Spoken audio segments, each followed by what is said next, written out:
पंचायत राज उपचुनाव के तहत डूंगरपुर में जिला परिषद सदस्य कुआ सीट पर भारत आदिवासी पार्टी के उम्मीदवार अशोक कुमार रोथ विजेता बने। उन्होंने भाजपा के राजेश पाटीदार को 570 वोट से हराकर जीत दर्ज की। इससे पूर्व एसबीपी कॉलेज में जिला कलेक्टर अंकित कुमार के निर्देशन में मतगणना की गई, जिसमें कुआ सीट के लिए 8 टेबल पर 7 राउंड की गणना हुई। बीएपी के उम्मीदवार की जीत के बाद उसे प्रमाण पत्र दिया गया। रोथ ने कुल मतदान 13,984 में से 6,057 वोट प्राप्त कर जीत दर्ज की। यह सीट पूर्व में भी भारत आदिवासी पार्टी के मौजूदा विधायक अनिल कटारा के पास थी। उनके विधायक बनने के बाद खाली हुई थी सीट। वहीं भारतीय जनता पार्टी के राजेश पाटीदार 5487 वोट के साथ दूसरे स्थान पर रहे। कांग्रेस से हिम्मत सिंह को निर्दलीय प्रत्याशी से भी 969 वोट मिले, जिससे वे चौथे स्थान पर रहे। निर्दलीय अशोक को 1208 वोट के साथ तीसरे स्थान पर रहा। चुनाव मैदान में भारत आदिवासी पार्टी के दबदबे को सिर्फ भाजपा ने ही तोड़ने का असफल प्रयास किया। वहीं कांग्रेस इस उपचुनाव में पूर्ण पिछड़ती हुई लगभग सिमट गई, जहां कुल 37,173 वोट में से 13,984 ने मतदान किया था। जिपंस में इस बार नोटा को 251 वोट मिले।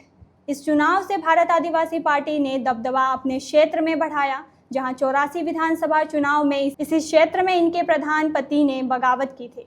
इसके बाद प्रधानपति बदामी लाल को पार्टी से निकाल दिया गया था। वहीं बागीदोरा विधायक के भ्रष्टाचार में जेल में होने के बावजूद उनके वोटरों में कोई कमी नहीं आई है।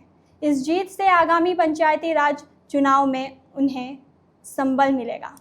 सबसे पहले तो आपके चैनल को धन्यवाद, जोहार। ये जो जीत थी वो 84 के जो कार्यकर्ता थे, जो रात दिन मेहनत कर रहे थे, और जिला परिषद वार्ड 12 के जो तमाम हमारे मतदाता हैं, कार्यकर्ता हैं, हमारी जो टीम थी, उन्होंने रात दिन मेहनत की थी।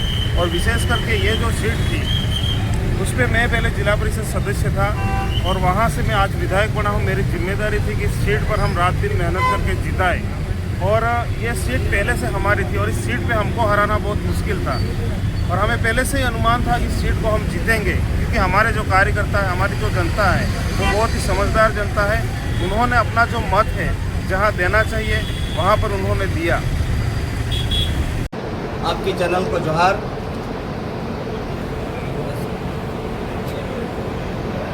क्या जीत मिली है, कैसा महसूस कर रहे हैं और क्या प्राथमिकता है? बहुत खुशी का दिन है मेरे लिए, जो मुझे हमारी राज्य व्यवस्था, आदिवासी परिवार की और भारत आदिवासी पार्टी की तरफ से मुझे जो जिम्मेदारी मिली उसको मैं बखूबी निभाऊंगा और बहुत खुशी महसूस हो रही है। तो अब नई जिम्मेदारी विकास को लेकर सर मैं शिक्षा और स्वास्थ्य में पैरवी करूँगा इस क्षेत्र के लिए, और बिल्कुल SC ST OBC माइनॉरिटी और दबे कुचले शोषित वर्ग के लिए मैं आवाज़ बंद करूँगा। गुजरात बॉर्डर का इलाका है, कड़ी टक्कर दे रहे थे। बिल्कुल कोई टक्कर में नहीं था, और एक दूसरा कुछ कैंडिडेट खड़ा करके वोट इधर उधर करवा, बाकी कोई टक्कर में नहीं था। अपना जितना तय था और भी से, लेकिन कुछ बहुत कुछ उन्होंने किया, फिर भी अपन जीते। आपका एरिया गुजरात बॉर्डर का है, वहाँ पलायन काफ़ी है। बिल्कुल गुजरात का बॉर्डर एरिया पड़ता हमारे लास्ट। पलायन काफ़ी है, चिकित्सा को लेके, रोजगार तो पता काफ़ी नहीं है, तो पता है।